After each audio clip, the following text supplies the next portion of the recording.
siya. Tapos paunahin ka nila, oh. Mabilib sila, 100 to. Ano pa, oh. Bumoboto pa eh.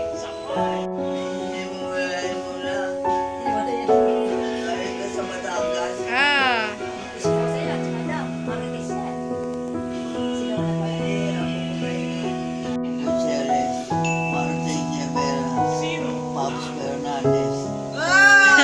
Galing. Sa inyo dati, sa inyo nag-alaga. Sa inyo.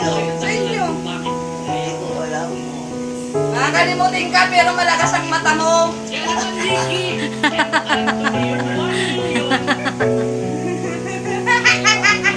Lagi lang nanonood si Lola ng TV. Napakarami niyang artista na alam.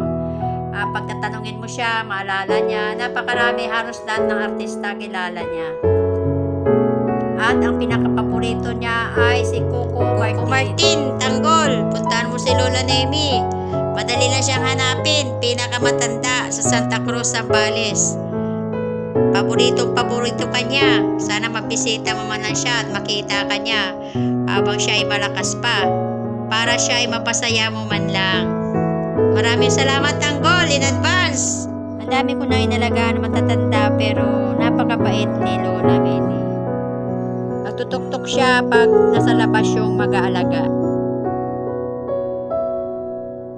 Ano man ang sitwasyon natin sa buhay, nasa mahirap man tayong katayuan, tayo man ay mayaman, lagi natin tatandaan na laging ang buhay natin, ang Panginoon lang ang nakakaalam.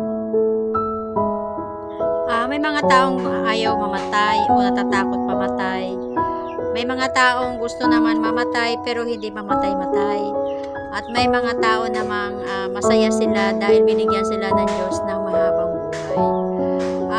Tayo, saan man tayo naroroon, ano man ating estado, mayaman man tayo, mahirap, ay talagang ang Panginoon ang nakakaalam kung anong mabuti para sa atin at kung kailan tayo niya kukunin.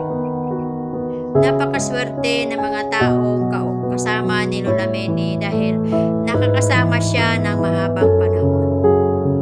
Sana nagustuhan nyo yung video ko ngayon at sana ako naman yung i-subscribe at i-click yung notification bell para mapanood nyo pa yung iba ko pa mga videos.